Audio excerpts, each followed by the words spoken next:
Thank you very much. And now, let me give the floor to our final speaker of today, President of the Republic of the Philippines, Mr. Rodrigo Roa Duterte.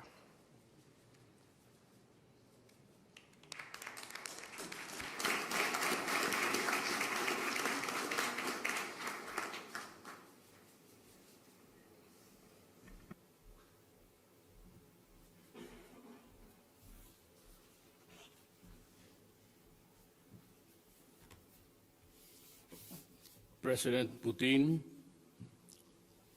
heads of states,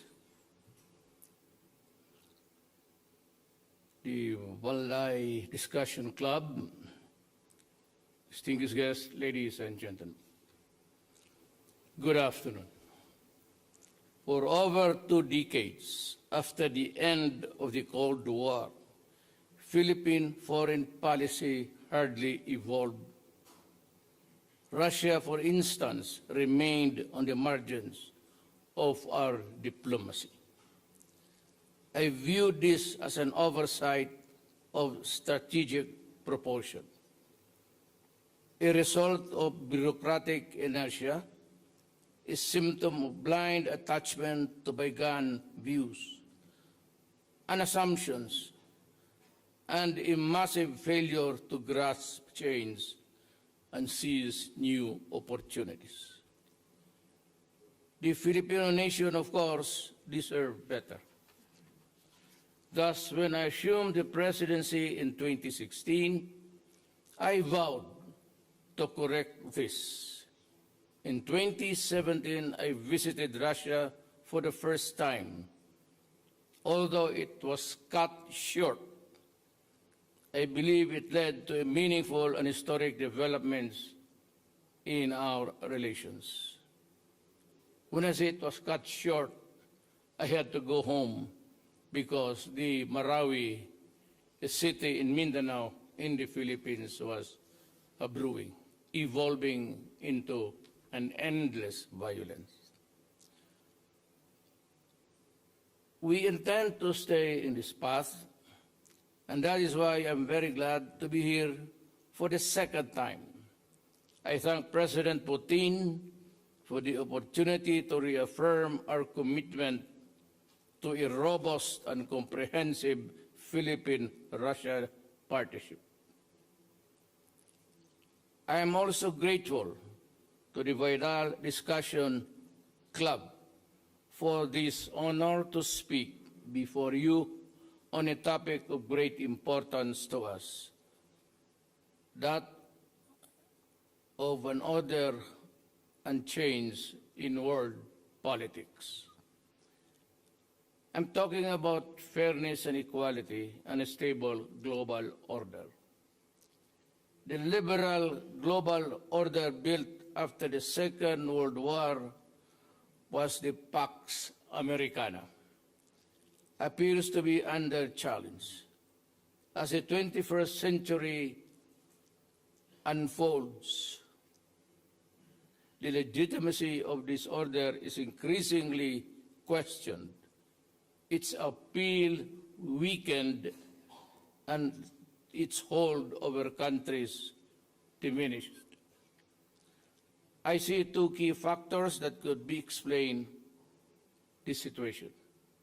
First is the combination of exceptionalism and double standards that we have seen and time again and again from the beginning of the very vanguards of this current order. The great Russian novelist Lev Tolstoy wrote, "All happy families are all alike. Every unhappy family is unhappy." In its own way, this is the same line for nations. Developing countries like the Philippines with their own histories face different challenges and inner problems that would require different sets of solutions.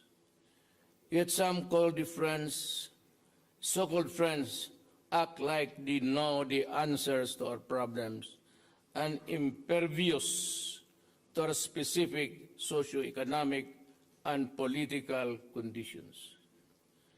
They create rules and norms for almost everyone, and some refuse to be bound by the same. Think of the UNCLOS, the Paris Agreement on Climate Change, and even the Convention of the Rights of the Child. They weaponize human rights, oblivious to its damaging consequences to the very people they seek to protect. Just look at the chaos and instability that ensued in Libya and Iraq following military interventions.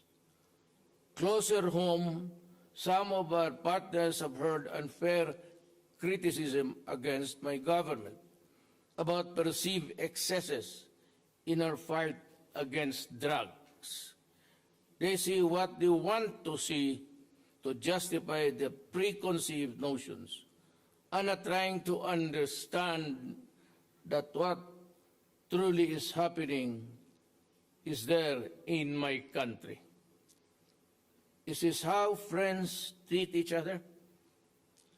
We have not seen them backtrack from defense contracts over baseless apprehensions that we would use arms to violate human rights.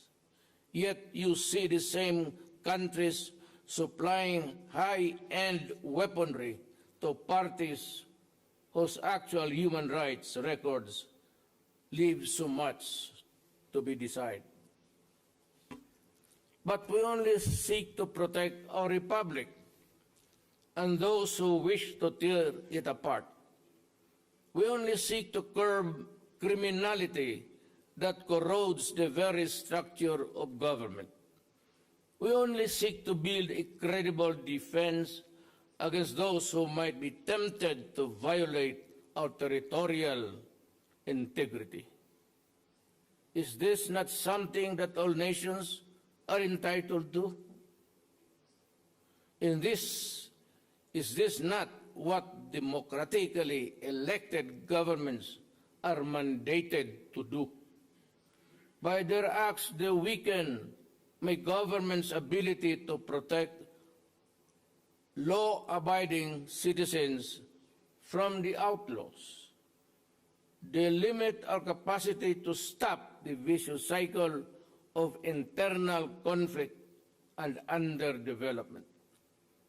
And they clip our wings, making it more difficult for us to effect meaningful change for our people. Now, let me ask you this.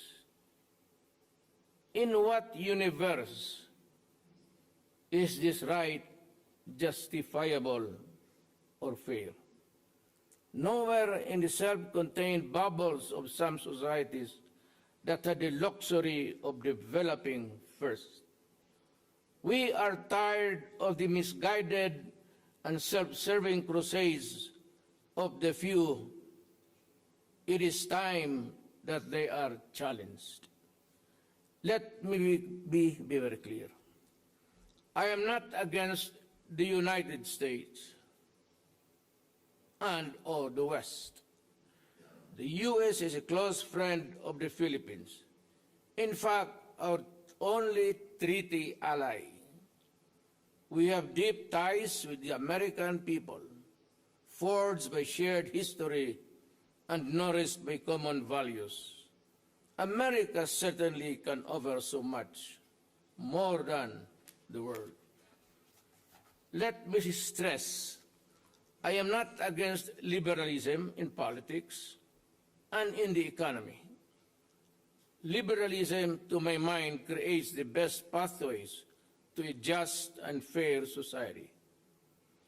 For a thriving democracy like the Philippines, there is simply no other better alternative to a philosophy that puts premium on the freedom and dignity of the individual. Our issue is not the current global order, but rather the actions of certain actors that violate the very principles that underpin this order. The Philippines does not ask for a special treatment, nor favors from its partners. It does not seek exemption from the norms and principles that have kept the peace in our world for decades. What we seek, I assume, what the Russian people and all nations also desire, is fairness, equality, and mutual respect. We want a strengthened rules-based order where countries, big or small, are treated the same. We want unimpeded freedom and guaranteed by our Constitution to exercise our right to govern ourselves as a people and as we saw it fit. And we want friends and partners to respect our independence to make sovereign decisions just as we respect theirs. The principles of respect of state sovereignty, non-intervention, the peaceful resolution of disputes must be upheld at all times. Otherwise, the order unravels. This is crucial, especially now, with the rise of new powers and the relative decline of the old. The geopolitical shift is the second challenge of the current global order. In the remaining 3 years of my term, we likewise expand the horizon of Philippine diplomacy by deepening our engagement in Latin America, Africa, and Central Asia. It is also high time that the Philippines book and look at the Middle East with fresh eyes going beyond oil and overseas Filipino workers. As one of the fastest growing economies in the world, the Philippines will assume our twin responsibility of sustaining the growth of our people while helping other developing countries in their own to progress. We will strengthen our economic ties with those regions, opening new markets, and with it the free exchange of ideas, technology, and innovation. For I want the Filipino people to broaden their worldwide view, to be enriched by the cultures and intellectual traditions and civilizations of the Americas, Africa, Central Asia, and the Middle East. Indeed, parochialism and isolationism have no place in the world that is getting smaller and smaller by the day. We have to embrace our shared destiny if we are to overcome the existential challenges of our time. But make no mistake, while we recognize independence of nations, we hold firstly sacrosanct our own independence. Openness to cooperation without precondition is the answer to the serious threats we face today, from terrorism to climate change, from migration issues to refugee crisis, and from new pandemics to looming shortages of vital resources. These are multi-dimensional problems that cut across issues of national identity, human rights, development, and sovereignty. Clearly, we have no choice. We have to act together to survive and prosper together. So instead of using these issues as tools to maintain the status quo, to make the rich richer and the poor poorer, as some wealthy nations are wont to do, we have to help each other. If we pursue genuine cooperation we need to choose between sustaining development and protecting environment, between promoting diversity and maintaining national identities, or between upholding human rights and preserving local social order. Balancing this seemingly contradictory goal is the fundamental challenge of our times. In this context, our United Nations must step up and reinvigorate global efforts toward creative solutions commensurate to the complexity of our local problems. But it must do some while upholding the principles and ideas that all nations, not only individuals, hold dear. This is also the opportune time for us in the Global South, those who choose to be non-aligned, to ensure that we remain relevant. More than making our voices heard on issues that deeply affect, we must act together. Your Majesty, Excellencies, ladies and gentlemen, we have a stake in a stable global order. In this period of flux, it is important that we expand our notion of ourselves to include others, that we choose the enduring power of persuasion over coercion, that we follow the path of peace in order to achieve our shared and noble aspirations of our people. We only wish peace for all mankind. Thank you.